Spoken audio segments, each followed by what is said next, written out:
네, 안녕하세요. 한국인터넷진흥원 개인정보사고조사팀의 김문호 책임연구원입니다. 예, 저는 지금 개인정보사고조사팀에서 현장 조사 업무를 맡고 있고요. 제가 이 주제에 대해서 개인정보 유출 관련 이 주제를 보시면 개인정보 유출 관련 법적 의무사항에 대해서 제가 설명을 드릴 겁니다. 시간이 지금 30분밖에 없어가지고 굉장히 짧은 시간인데 최대한 제가 필요한 내용 중심으로 해서 말씀을 드릴 거고요. 지금 제가 이제 궁금한 게 여기 와 계시는 분들이 이제 G-프라이버시라고 해가지고 다 공공기관 분들이신가요? 아니면 일단 개인정보 처리자분들이 와 계신 거죠? 예, 개인정보 처리자분들이 답변해 주셔서 감사합니다. 예. 어쨌든 개인정보 보호 처리자 CEO도 있을 거고 그러면 처리자, 취급자도 있을 건데 저희가 실제 저도 이제 요 점검 업무를 하다가 잠깐 실제 개인정보 취급자로서 업무를 해본 적이 있습니다. 근데 정말 너무 할 게 많더라고요. 그러니까 공공기관에 계시는 분들은 아시겠지만 국가 보안 업무 규정 같은 경우도 있잖아요, 그죠? 그 업무도 해야 되고 개인정보 보호 업무도 해야 되고 너무 해야 될 게 많은 거예요. 그래서 제가 그 사업팀에 가서 이제 근무를 하면서 와, 이게 너무 해야 될 게 많다. 도대체 이게 내가 뭘부터 해야 되겠느냐.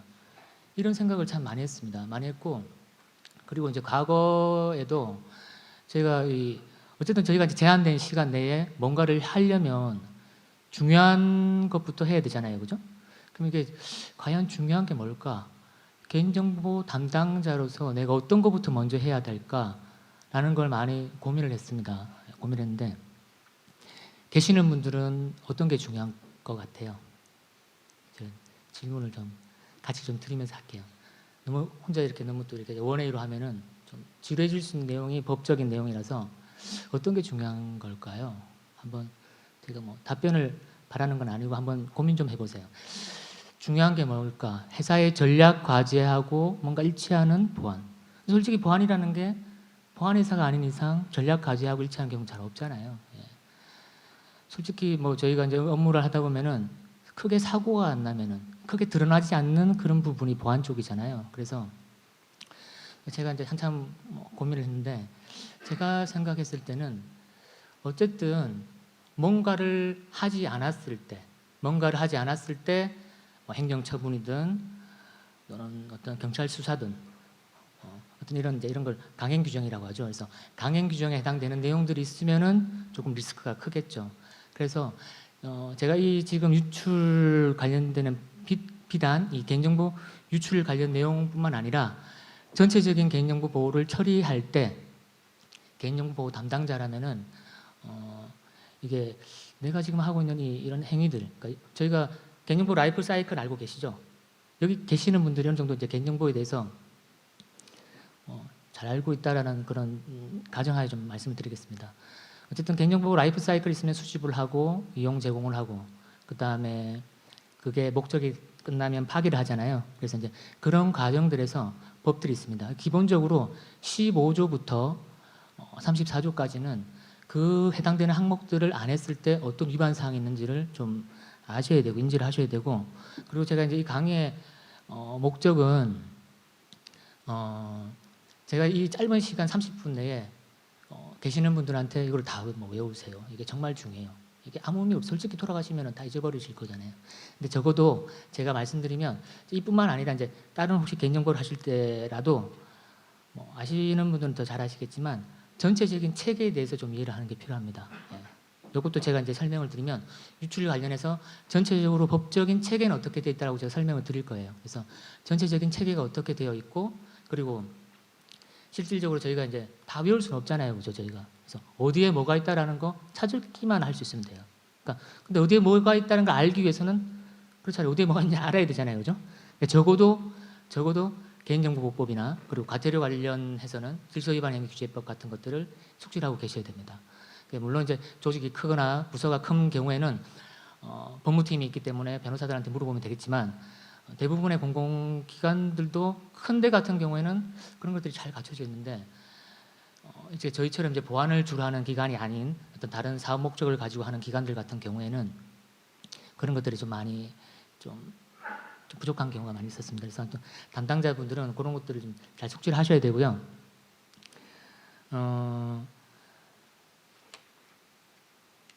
제가 준비한 그 목차는 일단은 먼저 제가 들어가기에 앞서 제가 아까 체계에 대해서 말씀드린다고 했잖아요. 그래서 체계에 대해서 말씀드릴 건데 일단 이 개인정보 유출 관련해서 처분을 받을 때 내가 뭔가 어떤 행위를 액션을 할 때 요거 정도는 요 용어 정도는 최소한 알고 있어야 되겠다라고 해서 제가 들어가기에 앞서 그 간단하게 용어를 설명드릴 거고요.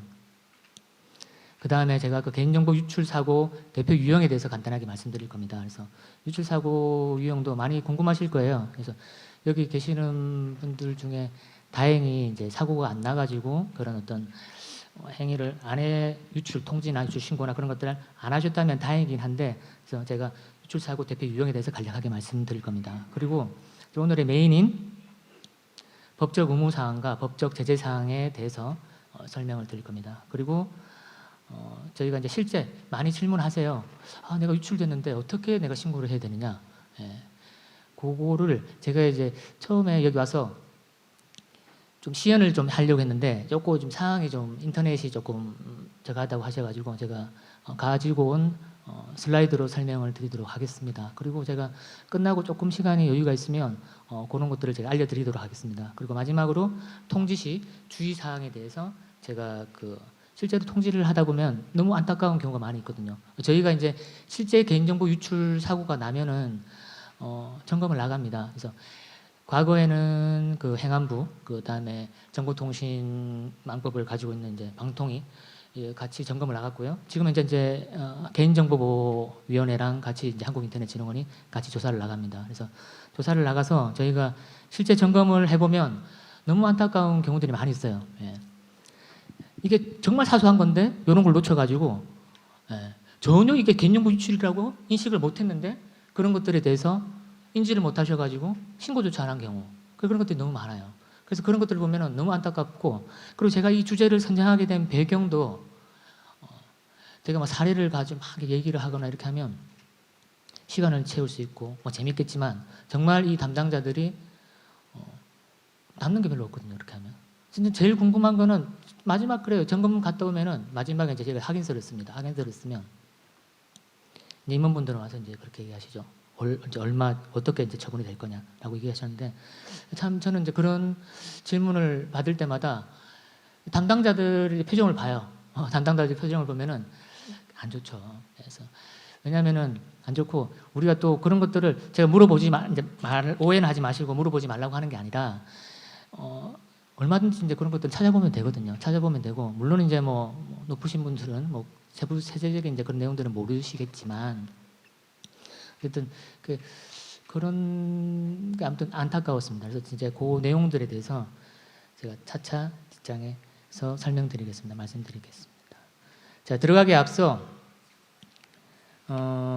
제가 개인정보 처리자, 정보통신 서비스 제공자, 그 다음에 개인정보 유출, 처리 유형에 따른 안전조치 의무 이 네 가지 사항에 대해서 용어에 대해서 간략하게 설명을 드리겠습니다. 일단 제가 이걸 하게 된 이유는 뭐냐면 아까도 제가 말씀드렸지만 법 체계가 지금 현재는 개인정보 처리자, 정보통신 서비스 제공자들이 각각 해야 되는 이 플레이어들이 해야 되는 액션들이 다른 게 있습니다.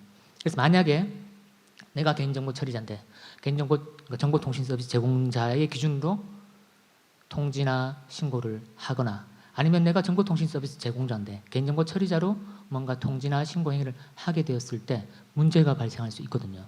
그래서 이제 이런 것들은 아마 실제 유출 사고가 나시면은 저희 이제 한국인터넷진흥원으로 연락을 주시면은 저희가 이제 기본적으로 유출 안내를 해드립니다. 그래서 유출을 인지하시면은 부담 가지지 마시고 저희가 118로 전화를 주셔가지고 내가 지금 이런 상황이 있다. 경찰에서 지금 수사가 들어왔다. 해커가 지금 우리한테 협박을 하고 있다. 지금 다크웹 같은 데서 우리의 정보라고 우리 기관의 어떤 정보라는 것들이 올라와가지고 기사가 떴네. 이렇게 했을 때는 어쨌든 인지를 하신 거잖아요, 그죠? 그래서 그때는 한국인터넷진흥원에 연락을 주셔서 저희한테 물어보시면 저희가 상세하게 설명드릴 겁니다. 그래서 그 설명을 말씀드리고요. 유출 같은 경우에도 마찬가지로 이게 제가 그앞 시간에 강의했던 것들을 제가 좀 봤거든요. 보다 보니까 뭐 24시간, 뭐 5일 이내 해야 되는 건지 보셨죠. 그래서 거기 보시면은 이제 그런 걸 하려면은 기산점이 필요하겠죠. 내가 어떤 유출을 인지한 시점으로부터 법은 유출을 인지한 시점으로부터 24시간 이내 정보통신망법은 정보통신망법 그러니까 어떤 서비스 제공자에 해당되는 경우에는 그렇게 되고요.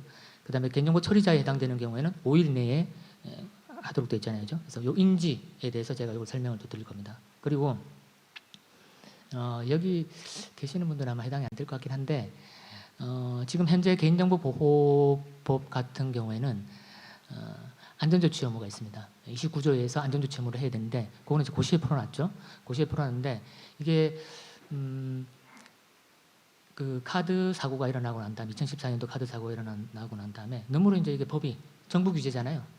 너무 일방적으로 이렇게 이제 규제가 되다 보니까 중소상공인이나 규모가 좀 작은 데 같은 경우에는 우리는 이거 하기 힘들다라는 의견을 주셨어요. 그래서 지금 유형 1, 유형 2, 유형 3을 나눠 가지고 처리 유형에 따라서 안전조치 의무를 지키도록 하고 있습니다.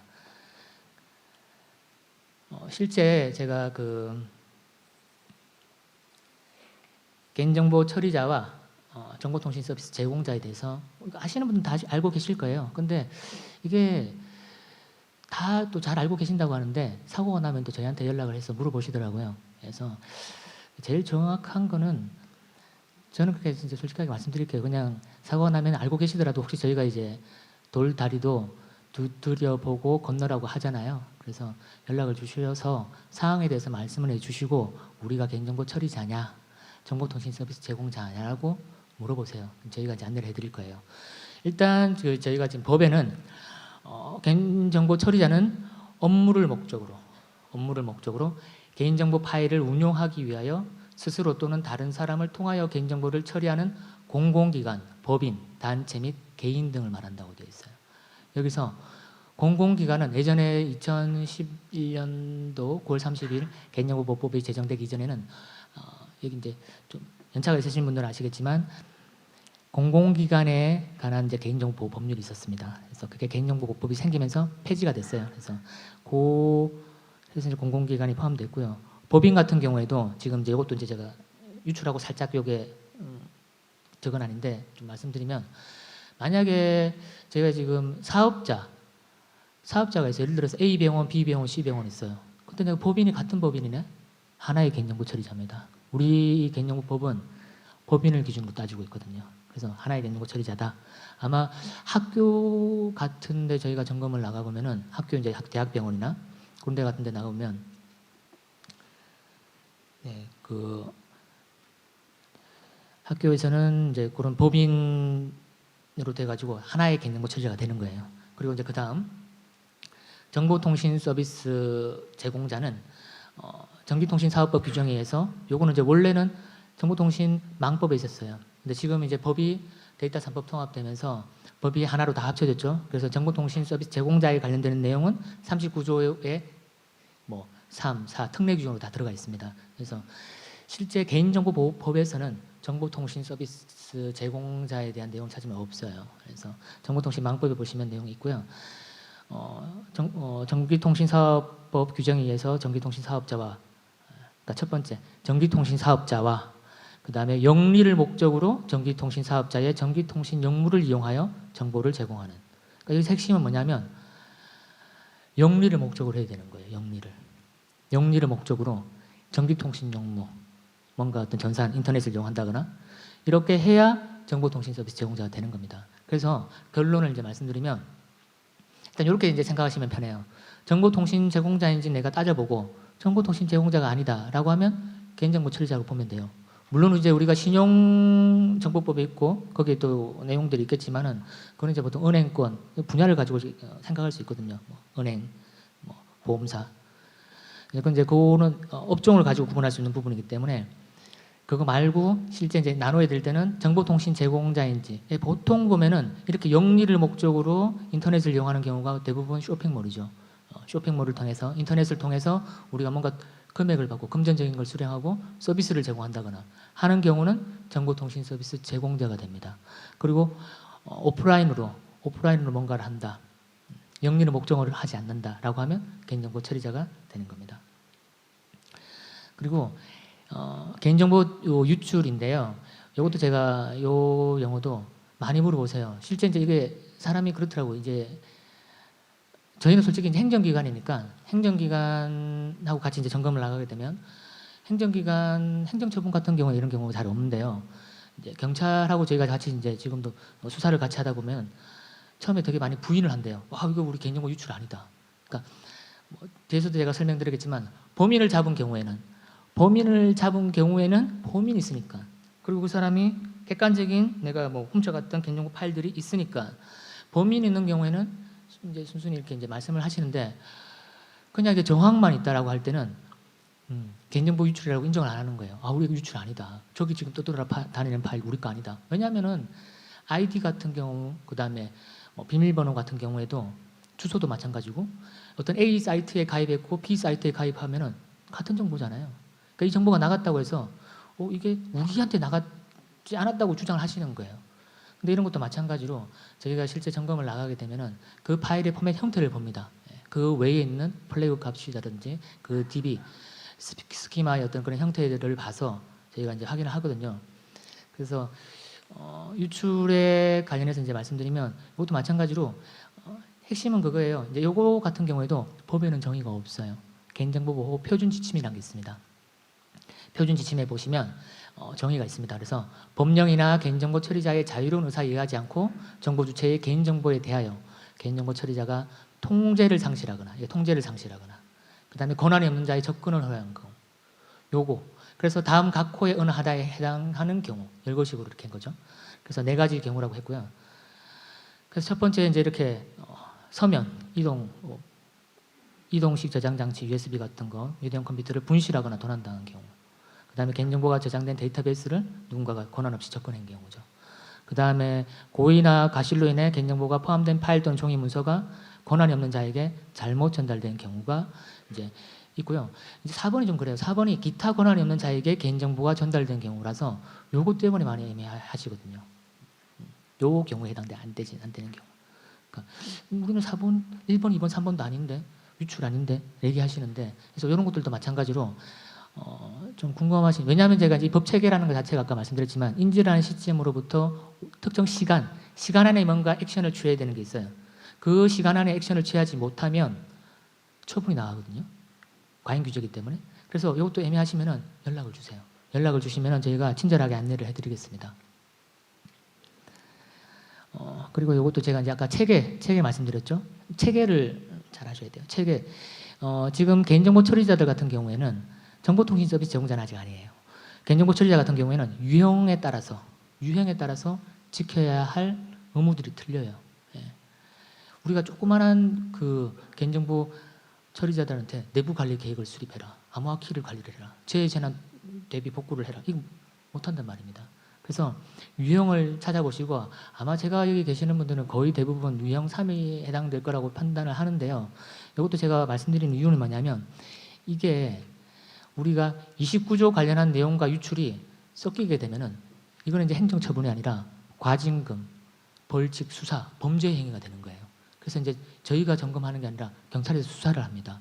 수사를 하기 때문에 혹시 만에 하나 내가 유형 1이야, 유형 2야. 근데 경찰에서는 이걸 안 했다고 나한테 뭐라고 그러네? 이건 내가 해야 될 의무가 없는 거야. 찾아볼 수 있는 거잖아요. 그죠? 그래서 제가 아까 체계를 알고 있고 찾아볼 수 있으면 어느 정도 대응을 할 수 있거든요. 그래서 제가 말씀을 드린 겁니다.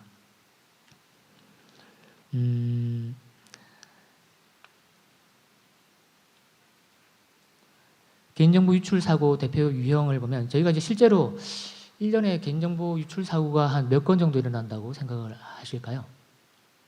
100건 이상? 네, 이것도 한번 제가 답을 말씀드릴게요.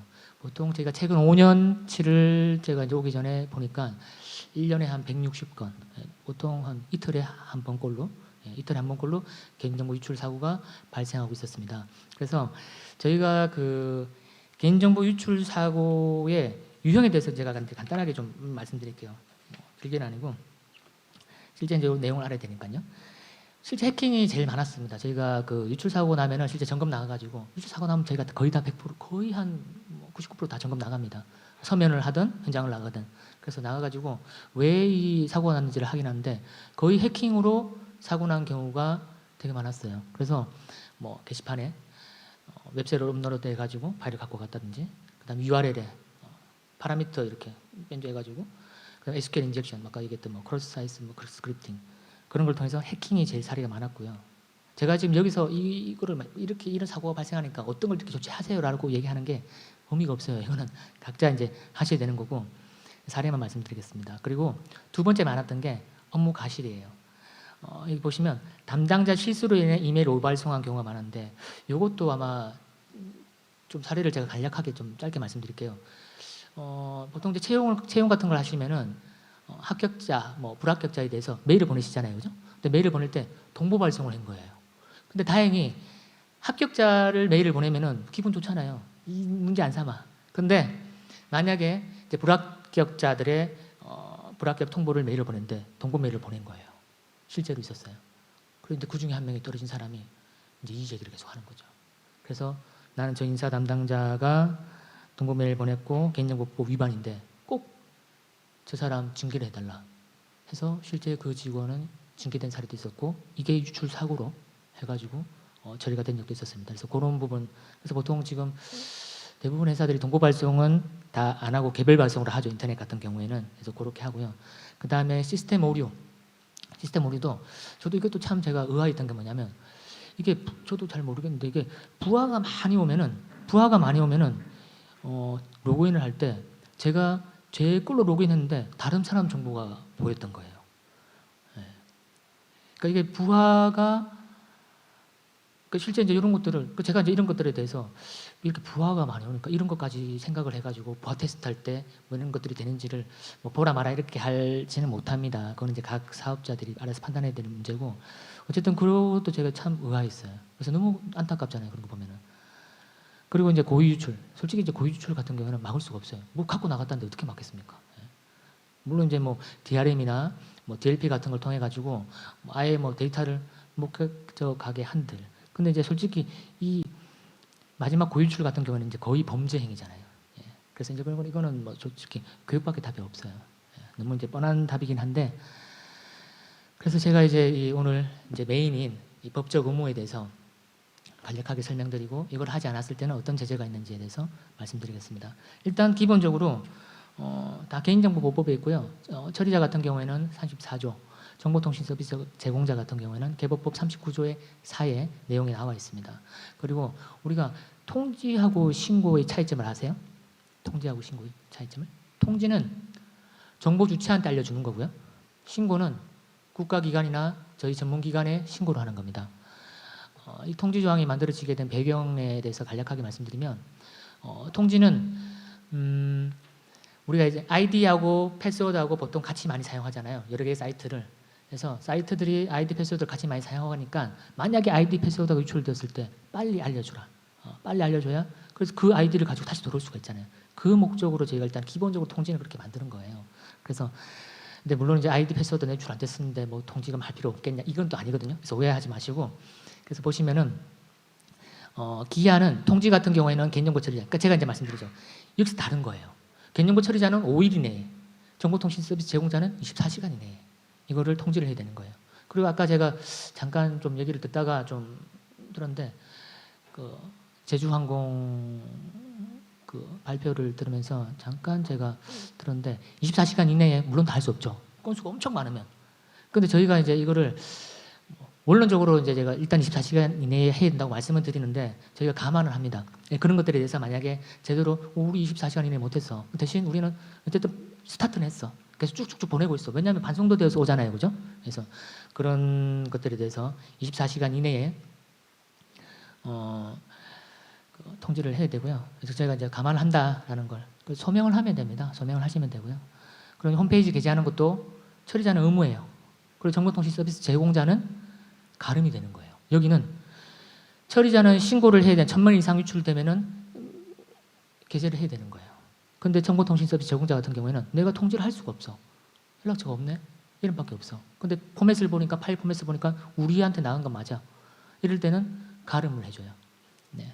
그리고 신고는 저희 이제 거의 뭐 이걸 묵히지 않는 이상은 신고 때문에 문제되는 경우는 없는데 어쨌든 최대한 빨리 해서 신고를 해주시면 되고 다만 정보 주체 수 같은 경우에 개인정보 처리자는 수가 제한이 있죠. 그래서 정보 주체 수가 1000명 이상이고요.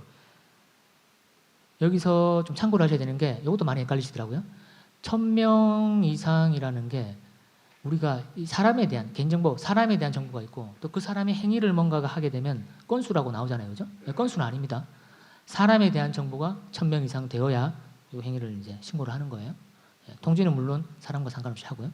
그리고 또 한 가지 더 5일 이내 같은 경우에도 주말 포함한 거예요. 예, 주말 포함한 겁니다. 이것도 많이 좀 놓치고 계시더라고요. 토요일 빼겠지. 수요일 날 했으니까 일주일 때 하면 되겠지. 아니에요. 이게 어쨌든 신속하게 해야 되는 거기 때문에 수요일 날 했으면은 뭐 목요일, 금, 토, 일, 월요일 날 주말 다 포함되는 겁니다. 그래서 하면 되고 그래서 이제 실제 법적 제재는 통지하고 신고 처리자 같은 경우에는 통지 안 하고 신고 안 하면은 6천만 원이에요. 이렇게 6천만 원이고 정보통신 서비스 제공자 같은 경우에는 하나로 이렇게 퉁쳐져 있죠.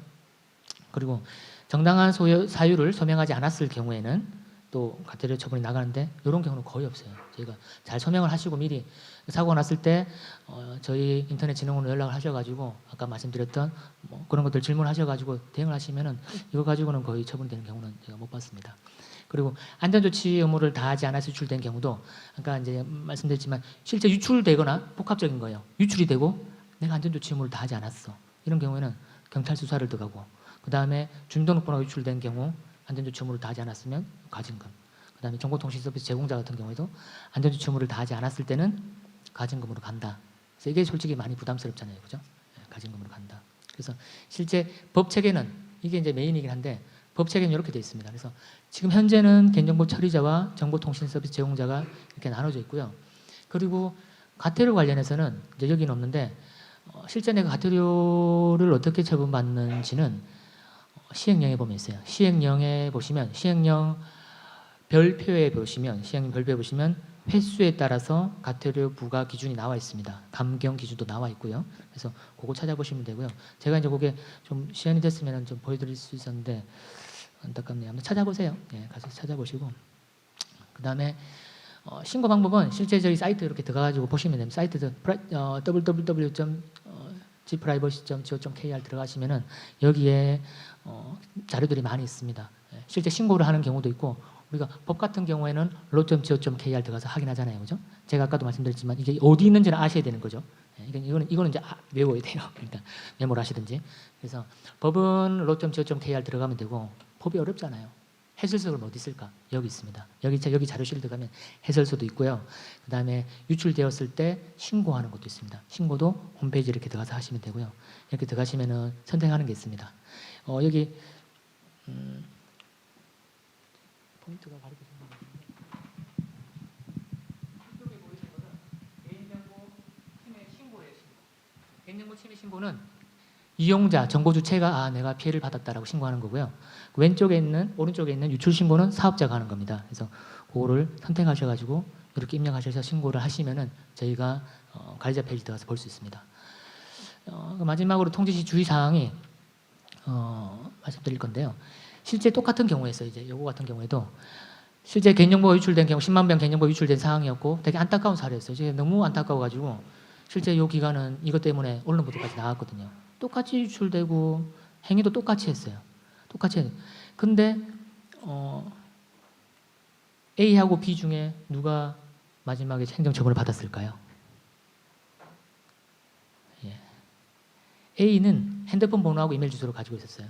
B는 핸드폰 번호와 이메일 주소와 집 주소를 가지고 있었네요. 그러면 그렇게 따져봤을 때는 B 같은 경우에는 완벽하게 통지 의무를 다 못했거든요. 주소를 가지고 있었으면은 마지막 최종적으로 반송된 2만 명에 대해서 등기라도 보냈어야 되거든요. 되게 강하게 해석하더라고요. 그래서 최대한 이제 뭐 저는 그렇게 생각했어요. 굳이 주소를 가지고 있을 필요가 있을까? 우리가 정말 뭐 배송하지 않는 이상은 그런 생각도 많이 했어요. 그래서 정말 주소를 가지고 있으면은 나중에 우리가 사고 났을 때 등기까지 보내야 된다라는 것까지 알고 계시면 될 것 같고요. 제가 어쨌든 강의는 제가 짧은 시간이지만 설명을 드렸고 네, 아무튼 뭐 긴 시간 들어주셔서 감사하고요. 마지막까지 이렇게 들어주셔서 감사합니다. 네, 이상입니다. 예.